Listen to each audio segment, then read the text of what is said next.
Right, so today's lecture on bacterial genome dynamics and evolution, and we'll have to rush through because we're 10 minutes late. So what I'm going to do is just quickly remind you about what bacterial genomes look like, look at the kind of changes that go on in bacterial genomes, how they evolve, look at some case studies in more detail, and particularly how kind of counterintuitively sometimes to become virulent organisms lose genes rather than gain them. And also just look at the kinds of microevolution we see. So this is a figure from a review I wrote in Nature a few years ago, just looking at the three main forces, if you like, that are sculpting bacterial genomes. So we've got gene loss, gene gain, and gene change as the three things going on. And I'm going to go through some of these in more detail, in fact most of these in more detail during the rest of the talk. This figure here, taken from a recent review by people from the Sanger and elsewhere, also summarises some of the same key points. So you have mutation, you have gene duplication, recombination, gene loss, gene acquisition, and various kind of ways in which you can look at population genomics. And we'll say more about what we mean by pangenomes and so forth later. In fact, on the very next slide. So just to remind you, what we mean by the core genome is the pool of genes shared by all the strains of the same bacterial species. So if we're looking at E. coli, we're looking at all the genes that ever reside within an E. coli cell of any kind. We then have this accessory or dispensable genome, which is the pool of genes that are present in some of the strains within that species, but not in all of them. We talk about the pangenome to mean all of the genes which are present in the species in any kind of cell. Don't have to be in all of them, but in any one of them. And metagenome, the term is applied to the gene repertoire of a mixed population of cells. So kind of one stage further on. So you could talk about the gut microbiota metagenome to be the sequences associated with all the bacteria that live within your gut as a mixed microbial population. Illustrate this, these kind of concepts more concretely with E. coli. This figure here comes from a very early paper on the genomics of E. coli back in 2002. This is the first time where we had 3 different bacterial genomes from the same species from E. coli. And what we found, surprisingly, was that actually that core genome, the number of genes that were present in all 3 strains, was actually very much a minority of the pangenome of all the genes present in the species. Is that under 40% of the genes were present in all 3 of those strains. And each strain had its own complement of strain-specific genes, and then there were some overlaps between strains as well. So you can see it all illustrated here in the Venn diagram. But out of all the proteins, we have 7,600 and something proteins forming the pangenome. The core genome was only a fraction of that, just under 3,000 genes. If we look at that another way, we can kind of imagine the E. coli core genome here along the axis here, forming that horizontal line, and then these vertical lines coming off of it are strain-specific gene clusters that are kind of, if you like, wedged into that core genome as you go along the genome. So the genome above there, CFT073, is from a strain of E. coli that causes urinary tract infection. The one underneath is a strain that causes diarrhea. It causes actually enterohemorrhagic infection. And you can see all the way along there are these wedges of genes. They're not kind of randomly distributed, though. They do appear to be certain hotspots along the genome where you acquire new genes. Now, beneath that is a figure produced from our own resource, XBase, looking at comparisons between E. coli genomes. And in the centre there's K12, which is the common laboratory lab strain, the common commensal lab strain that is used in molecular biology. And there it's been coloured in just by GC content. but the genomes around it from various different kinds of E. coli have been coloured in, where green is the stuff that's conserved with K12, and these little red wedges of red show you genes that are specific to that particular strain in a comparison with K12. So you can see in every case there are bits of the genome which are different, where there are strain-specific genes separate from K12. So this idea of genomic diversity has actually borne out and actually flourished as a concept the more genomes we look at. And in fact, you can take, now we're getting to the stage where we have dozens and dozens, even hundreds of genomes, but even at the stage of dozens of genomes from the same species, you can start to plot what's happening to the core genome and what's happening to the pan genome as you expand the number of genomes you have. So what happens here is that this core genome has shrunk. So instead of, when we were looking at 3 genomes, there were about 3,000 genes. We said those are the core. As we've gone on and sequenced more and more, it's actually trended down now to around 2,000. And we're kind of probably reaching a stable point where we can say, well, actually, it's probably not going to change that much. All the E. coli's have 2,000 genes in common in their core genome. If we look at the pan genome, we can see that this is actually just keeps going up. There are various ways in which you can calculate what is the pan genome and what is the core genome. Depends on what criteria to take to say that this is the same gene in 2 different strains. They may not be absolutely identical. You might say, well, they're the same gene.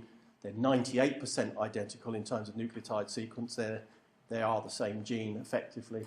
Whatever criteria, and if you look at things like insertion sequences that jump around the genome, to say that this is exactly the same, equivalent in one strain as in another strain, it's in a different site, well, you know, there's flexibilities. So what you see here are 3 different measures, but you can see in each case the number of genes in the pan genome is actually going up quite substantially, and we haven't yet saturated that pan genome. So we can reliably predict if we go and sequence another E. coli that we've never seen before, we will find some new genes in the E. coli pan genome that we've not seen before. So how do we gain genes? Well, one option is to duplicate genes, and gene duplication occurs fairly commonly. When this happens, you get 2 copies of the same gene in the genome, we create what we call paralogs. So they are homologs. They have a common ancestor. They show sequence similarity that indicates they have a common ancestor, but they're not in different genomes. They're actually in the same genome, and that's what we call paralogs. If they were in different genomes, we're looking at the equivalent gene in one E. coli and another E. coli, those would be homologs, and we'd call those orthologs. But where it's 2 genes in the same genome that have arisen through gene duplication, that's what we call paralogs. And in fact, depending on how you set your cutoffs for really how similar things have to be considered homologs or paralogs, actually a very large fraction of the genome consists of paralogous genes. Somewhere between 30 to 55% of all the genes in a given genome are going to be paralogous. And there are large gene families out there. If we look at, say, flagellum, bacterial flagellum, we can see that actually the components of the bacterial flagellum have arisen through a process of gene duplication and then diversification. So it's not just that you get 2 things that are identical, they start to march off in different directions. They acquire slightly different sequences, then start to acquire different functions, similar functions, but just subtly different until they actually diversify enough to have different roles. You see this kind of thing in all sorts of settings. So if you look at, say, transporters that are transporting substrates in, you might have one that transports in glucose, it gets duplicated, and then it might wander off and start actually favouring maltose or some other substrate. And this is a common theme in evolution, both in bacteria and in other organisms, but particularly in bacteria. Another way you can gain genes is through horizontal gene transfer.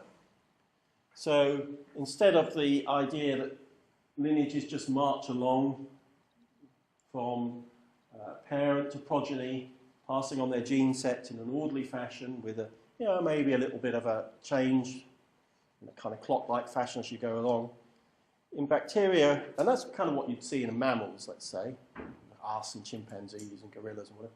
But if you look at bacteria, what you see is actually very large degree of horizontal gene transfer, where genes are actually shuffling across sideways from one cell to another cell, not in a parent-progeny relationship, but actually just two quite separate cells, and genes move across. And this we call horizontal or lateral gene transfer. And one of the big surprises of the last couple of decades is the extent of this in bacteria. In a sense, you can argue that the whole bacterial world is involved in some kind of great orgy of genetic recombination of bacterial sex, swapping genes all over the place. Really quite prolific. And this is happening through a variety of routes, phages, plasmids, pathogens. I'll say more about that later. But it accounts for huge genomic diversity within a single species. So as we saw earlier, the core genome of E. coli is only those 2,000 genes, but you might have twice as many, or even, the largest E. coli genomes might have 5,000 genes in them. So 3,000 of those genes are moving around through horizontal gene transfer. Only 2,000 are actually going through the normal pathways of vertical descent. We tend to make a distinction between those things. Some people call it the mobilome. I think that's a neologism too far, it's a bit of a play on words, but they talk about the mobilome, this mobile part of the genome. Those genes tend to be niche specific. So if we say all E. coli, all E. coli need to have a ribosome, all E. coli need to have RNA polymerase, and so forth. All E. coli need to make components of their cell wall in the same way. But some E. coli might be adapted to one particular niche, the ones that want to cause urinary tract infections, let's say, or the ones that cause infection in the gut or invade and so forth. And those niche-specific genes are what we find in this horizontal component of the genome. Just to remind you again of the kinds of elements we're talking about here, we talk about mobile genetic elements that are actually involved in this horizontal gene transfer. We have transposons, bits of DNA that can jump around, sort of jumping genes. Some of those, there are more sophisticated versions in bacteria which are called conjugative transposons. So they don't just jump around within a cell, within a genome, they actually encode mechanisms to allow them to pass from one cell to another through a process of conjugation. So they'll get two bacterial cells to come close together, and then they'll push their own DNA through from one cell to another. Insertion sequences are in the other direction. These are the most cut down version of a mobile element you can have. All they do is they have a gene that encodes a transposase, and they just jump around the transposase, and the flanking regions just jump around.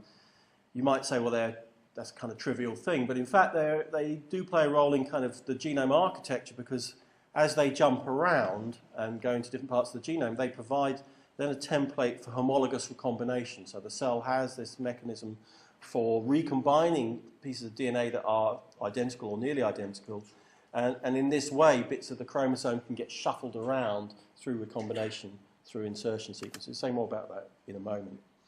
Plasmids, we've spoken about before. These are usually circular replicons. Bacteriophages, bacterial viruses that can carry DNA from one cell to another. Another fairly sophisticated kind of mobile genetic element is the integron, where here you have these kind of these cassettes of genes that can be shuffled into in front of a promoter in various kind of versatile ways, and you end up with these whole large cassettes of things moving across very en masse between one replicon and another, and typically with antibiotic resistance, you get a whole load of antibiotic resistance genes all stacked up together and moving as one unit through these integrons. Another key feature of genome evolution are these so-called genomic islands. Otherwise, these are a generic example of what are sometimes called pathogenicity islands. They're large chromosomal regions. They move in ways which are fairly mysterious, and sometimes they have integrases associated with them, sometimes they don't, and we don't quite know how they've been mobilized.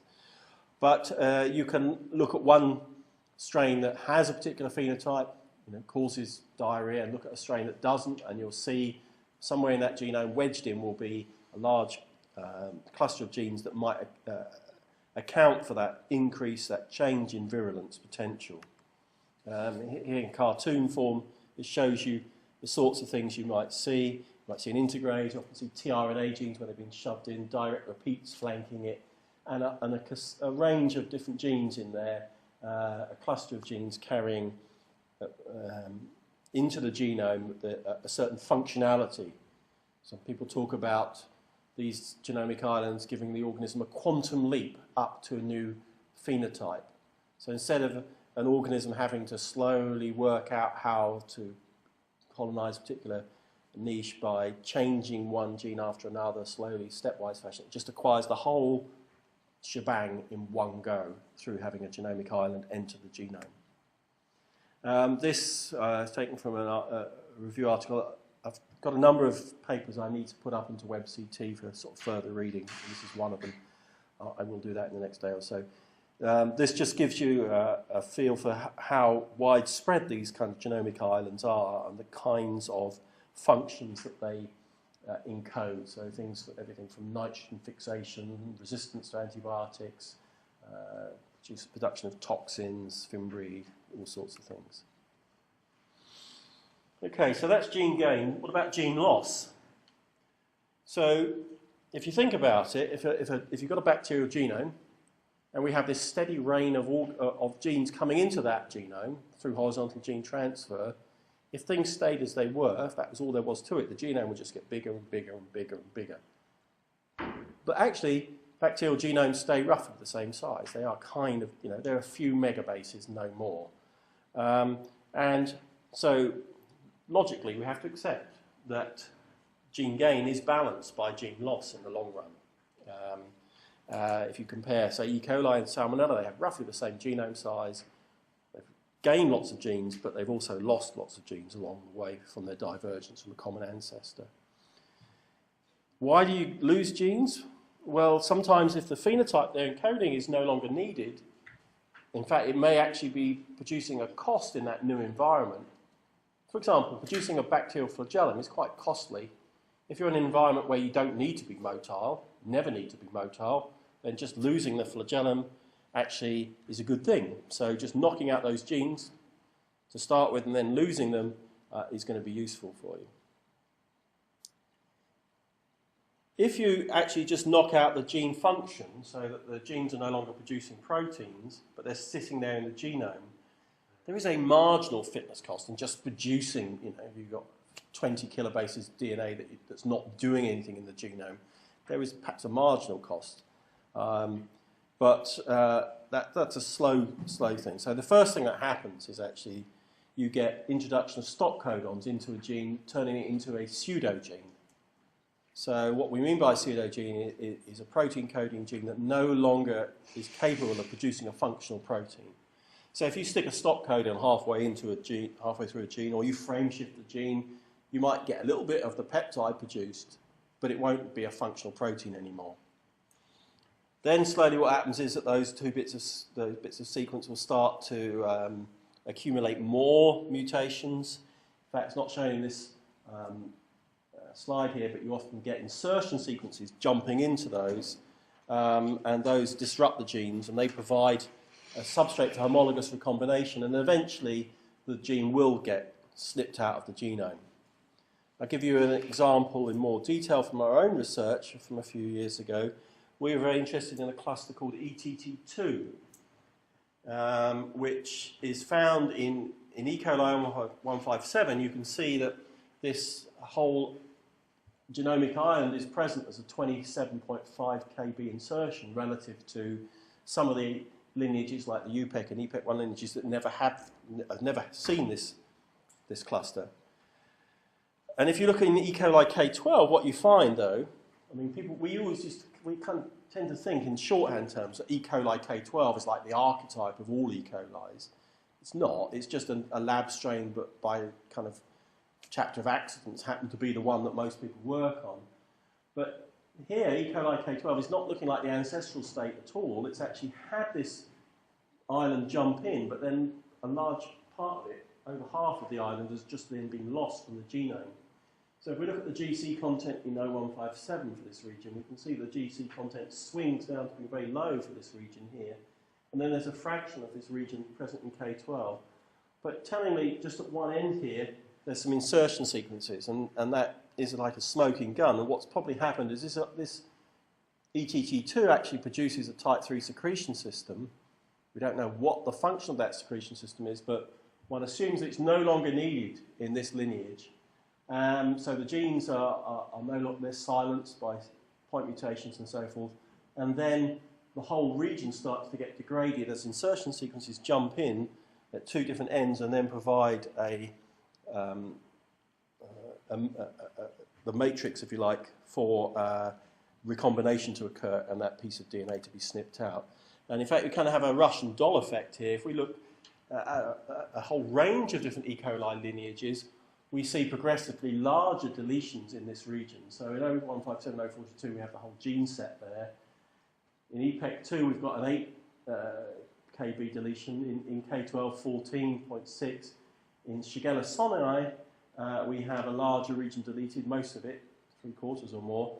And in Shigella flexneri, which is another kind of E. coli, although we call it Shigella, it's actually genomically belongs within E. coli, there's just a few hundred base pairs left of this island, and loads of insertion sequences at that locus where the island was. So this is the way in which genes are lost from genomes. They slowly decay away like this.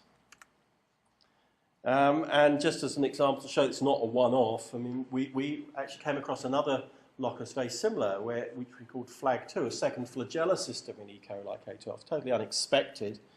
But it turns out if you look in E. coli K12, there are these two flagella genes by homology, but they just sit there on their own, not doing anything very much. But if you look in other E. colis, like E. coli 42, you find at that locus there is this whole, this point in the genome, there's this whole locus of 40-odd genes encoding a flagella system. So again, this is an example where islands go into a genome, and then they get, if they're useful, they get retained, but if they're not useful, then they get slowly degraded away. And some people use the term palimpsest to describe a genome. So palimpsest is an ancient medieval manuscript where, when parchment was very expensive, someone might write something on a parchment and then they would scratch it off and write something else on top and do this several times. And it's a bit like that. The genome is not a fixed entity. It's been kind of written on, and then scratched away, and written on and scratched away over time. Another important concept, slightly counterintuitive, is the idea of pathoadaptation. So you can imagine, okay, so to become a pathogen, you're a bit like K12, you're kind of a boring old E. coli, and then you get a wedge of genes come in, and that, bang, you suddenly become a pathogen. And we can argue that to evolve Shigella, which is a specific kind of E. coli, we'll say more about that later in the course as to how it causes disease, what we're doing is adding genes. We're adding a virulence plasmid. We're adding these pathogenicity islands, and these turn a common or garden harmless E. coli into a nasty pathogen.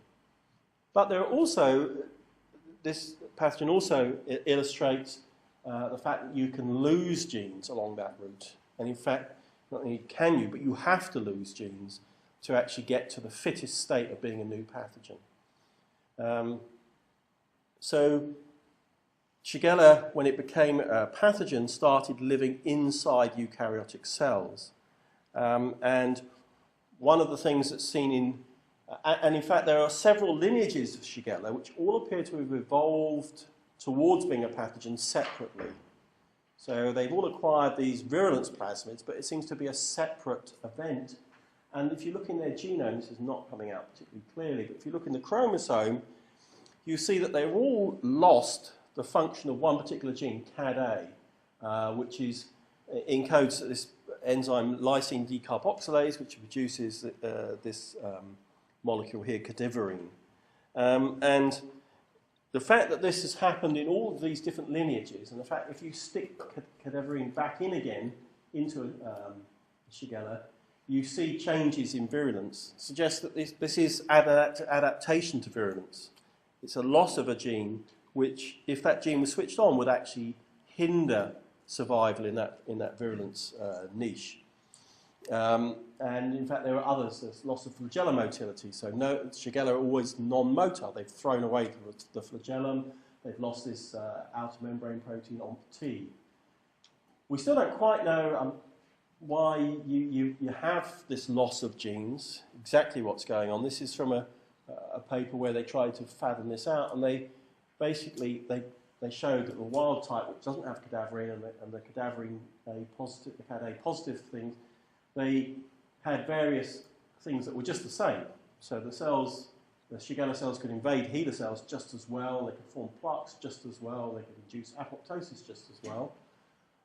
But in terms of if you put Shigella into an ileal loop, you can do this ileal loop assay, you get fluid accumulation. That's what happens with the wild type, but it doesn't happen when you have that cadaverine gene on. And similarly, you've got differences in the migration of polymorphs in there. And so people are still teasing out exactly what's going on here, but it's an example of gene loss being important. Here's another example of pathoadaptation where you get gene loss and gene gain. This is a paper from a friend of mine that looked at the interaction between LPS and a type 3 secretion system that was present in Shigella. So to get to the stage of being able to invade cells, Shigella has to have this type 3 secretion system. But these cells get this vigorous, it induces vigorous inflammatory response, and they will get killed if they're just as they are. So they produce this LPS, which it sticks out from the cell. It's a long extended molecule. And if they actually produce the LPS and the type 3 secretion system, they reduce the resistance to killing is okay, but they then can't deploy the type 3 secretion system because the LPS gets in the way. So what they've done is they actually create a variant form of the lipopolysaccharide, which is shorter, closer to the surface, allows the type 3 secretion system to be deployed, but also provides the resistance to killing. So this is a kind of complex way in which these two different features of the cell surface interact to give us a virulence phenotype, which is distinctive and different from the ancestral state.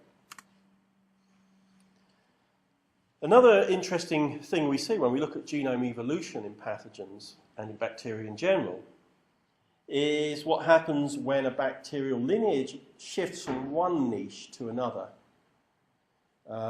So typically when a generalist kind of organism that can live in lots of different environments suddenly starts living in one rather boring, predictable environment. What we see when this happens is we see the organism suddenly has to jettison large parts of its genome, because large parts of its genome are either no use to it at all and will get just lost slowly but surely, or in fact they may be a positive hindrance and get selected against. And we see this as a very common kind of motif in bacterial genome evolution. There are a number of important pathogens of humans which are where you have this kind of population bottleneck. You get this very genetically uniform clone of an organism moving into a new niche and then being cut off from the rest of the population, becoming quite specialised, and then slowly, well, not slowly, quite dramatically, throwing away most of its genome. So here are three examples. Mycobacterium leprae, which lives only on humans, causes leprosy, lives only inside our cells. It has thrown away a huge amount of its genome. And we can see this in progress. Over a quarter of the genome of Mycobacterium leprae, the genes there are present in the genome, but they're not functional. They're disrupted by frame shifts and stop codons. They do not work. They don't make proteins. Even though you can still see most of that protein coding gene there, you can identify it and say, oh, that is an ortholog of something in another mycobacterium that has a function we can assign and so forth. They just don't work. We see similar things in Salmonella and in Shigella. I mentioned Shigella before. In Shigella, we get 11% of the genome is pseudogenes, genes that have been switched off because they're no longer needed in the new environment. And similarly, Salmonella typhi is another example of a very, what we call monomorphic pathogen, where actually the population structure is very constrained, there's lack of diversity in that population, and that population is evolving to become very specialised in a particular niche. So Salmonella typhi, again, only infects humans. Spreads from human to human through fecal-oral route, but it doesn't affect any animals, doesn't live out there in the environment, and it's become quite specialised. Similarly with Shigella. Here's another example, Bordetella pertussis. Is again a very specific pathogen of humans, doesn't cause disease in other animals, doesn't live in any environmental reservoir, it just spreads from one person to the next person, lives in their throat, very constrained environment. And when people first, in the early part of the millennium, people started looking at Bordetella genomics, they found that the Bordetella pertussis genome had not only just got lots of pseudogenes in it, it acquired lots of insertion sequences and had undergone extensive rearrangements compared to the ancestral state. So here you have a three-way comparison between Bordetella pertussis, a dedicated human pathogen, and two other related organisms that have a much wider host range, Parapertussis and Bronchoseptica. And you can see if you compare Bronchoseptica and pertussis, this here is the whole genome laid out in a line. These red bars here are showing parts of the genome that are collinear, that are the same in the same place as you look along the genome. And you can see between these two organisms that have a generalist lifestyle, it's all pretty much the same. There's been a part that's swung around in the middle, but pretty much collinear. But when you compare Bordetella pertussis with Bronchoseptica, you can see here the whole genome's just been randomized, if you like, shredded around, moved around. And this is a result of the fact that it's moved into a new niche, it doesn't need most of its genome, and there's a kind of proliferation of insertion sequences. So normally, insertion sequence can jump around in the genome, but if it tries to jump into an essential gene, then that cell just dies. If it jumps into a non-essential gene, then it can survive there. So when you get to a situation where a large part of the genome is no longer essential, or no longer even provides any selective advantage, then that provides a kind of fertile ground for these insertion sequences to proliferate, and that's what we see here. And then once they've proliferated in the genome, you then have multiple sites for homologous recombination to occur, and so the genome can get randomized like this, can get mixed up. How are we doing for time? We're just about going to make it. Another case study let's just quickly look at is Yersinia pestis. So this is a bacterium that causes plague in humans. So there is a mammalian reservoir out there, lives in rodents, and then it spreads into other organisms, including humans, from those rodents. This organism also has to live in fleas, so it has to live in mammals and in fleas. And there are a number of gene products that actually help it live in fleas. There's this HMS gene product that makes the bacteria form aggregates. They block the foregut of the flea, and so the blood is regurgitated from the flea. And so the flea bites one host, takes in this blood meal, then bites another host and regurgitates the earlier blood meal, spreading the bacteria that are into it into the new host. Now, Yersinia pestis in humans and in other animals can actually live inside the circulation, inside cells of the immune system as well. It resists phagocytosis, it can kill monocytes, it can live causing septicemia. Now, this distinguishes it from its closest relatives, which actually are just gastrointestinal organisms. They live in the bowel of mammals, and they spread from one mammal to another, fecal oral route. Occasionally they can invade. They're not particularly good at invading the tissues. Occasionally they can invade and cause disease, but they're nowhere near the same as the fearsome pathogen that causes plague. And so we have a conundrum as how do you get from one of those kind of organisms to this killer organism, Yersinia pestis? Well, looking at genomes, it's clear that Yersinia pestis evolved from Yersinia pseudotuberculosis. So Yersinia pseudotuberculosis lives in the gut. This is actually quite a varied species, and Yersinia pestis, if you like, is one particular lineage that actually specialised and changed. And how did it do that? Well, it acquired, how did it go from being an enteric pathogen to a flea-borne blood pathogen? It acquired these plasmids, one plasmid that encodes a plasminogen activator, which allows it to survive and disseminate from the site of infection. Capsular antigen, which blocks phagocytosis, encoded on another pathogen, and the murine toxin needed to survive in the flea. And the ancestral Yersinia plasmid species already had that one plasmid in there, which helped to overcome the host immune system. So we got those plasmids, then acquired pathogenicity islands and recruited various chromosomal genes to new functions. So we've got all these things listed here: type 3 secretion systems, insect viral enhancing factors. So there were a number of changes in the chromosome itself. We also got this massive rearrangement of the genome and proliferation of insertion sequences. So very much the same kind of changes we saw with Bordetella pertussis. So this picture here of the whole genome shows us regions of the genome that are inverted, switched around. So normally if we plot GC skew, it basically shows us the genome in two halves, diverging away from the origin of replication.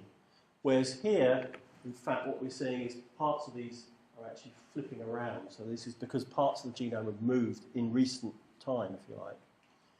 Lots and lots of insertion sequences, lots and lots of pseudogenes in the genome. Here's some of the pseudogenes that in ancestral Yersinia would have had interesting functions to do with virulence. We'd have annotated them as virulence associated. Flagella genes, that's another issue. Flagella motility lost here. Various cell surface proteins, various enzymes. All of these have been lost because they're no longer necessary in this new lifestyle. Okay, just a few minutes left, so we did start late. This basically takes us into, you can see where this is going, that basically if organisms actually get very specialised, they're going to start losing parts of their genome. Now, if they get cut off from the rest of the world, they start losing genome, but they have no way of gaining any new genes. And so they get cut down smaller and smaller and smaller.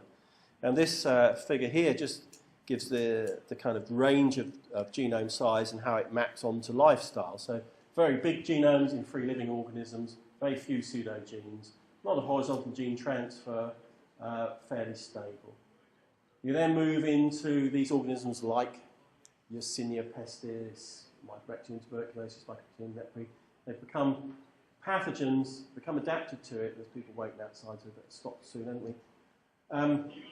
They have some pseudogenes, but you know, they have actually a proliferation of pseudogenes and a proliferation of insertion sequences, and then eventually they get so cut off that they purge themselves of all the pseudogenes and all the insertion sequences. They don't have any more DNA coming in, but they get very small specialised genomes.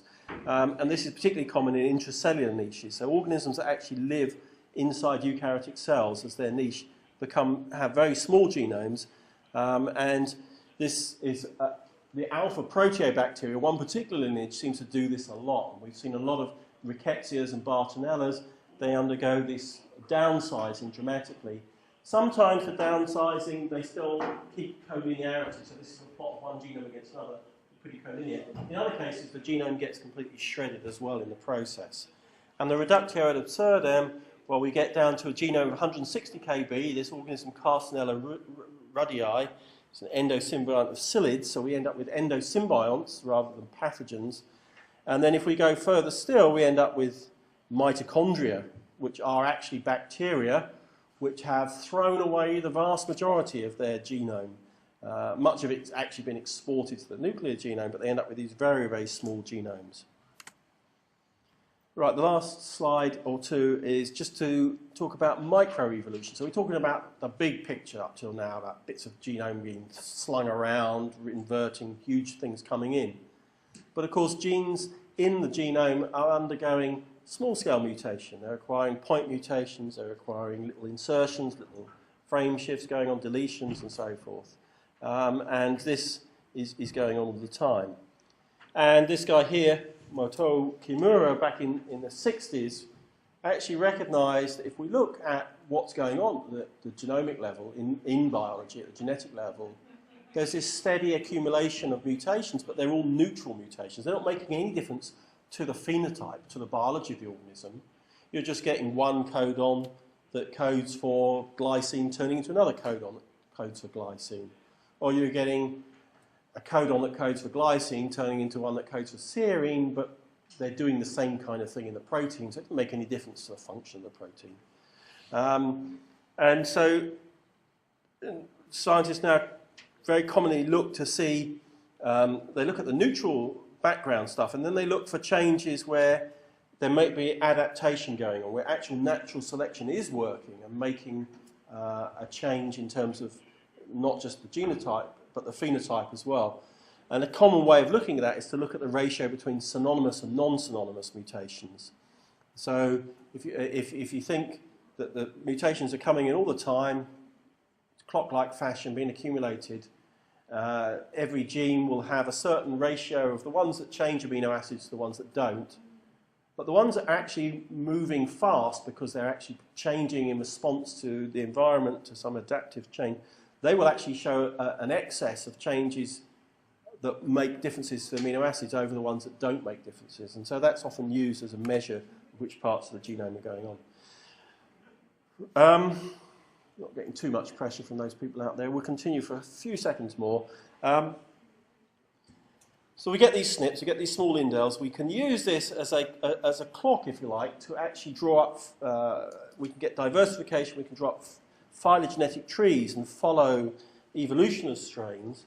But the problem is that in some bacteria, many bacteria, they're actually exchanging DNA with their partners. So you might have two lineages come close together and they exchange a slab of the chromosome. 5% of the chromosome suddenly goes from that one to that one. 10% of the chromosome goes from that one to that one. So if we try and draw family trees based on all the genes in the genome and the changes in them, we don't get clear pictures. And so for these organisms that we say are highly recombinogenic, things like some salmon, well, salmonella, you can see here that some of these are showing kind of tree-like branching. But if we look at things like Neisseria, meningitidis, and we zoom in, we can't draw trees. We kind of see these starbursty kind of patterns. And we talk about clonal clusters and sequence types rather than lineages in the phylogenetic sense. Recombination, let's move on quickly. I think I'll skip that as well. And I think I'll finish there. So we've taken you through the nature of bacterial genomes, the ways in which they change, gain, loss, accumulation of pseudogenes, downsizing in isolated niches, and pathoadaptation. Good. Thank you very much.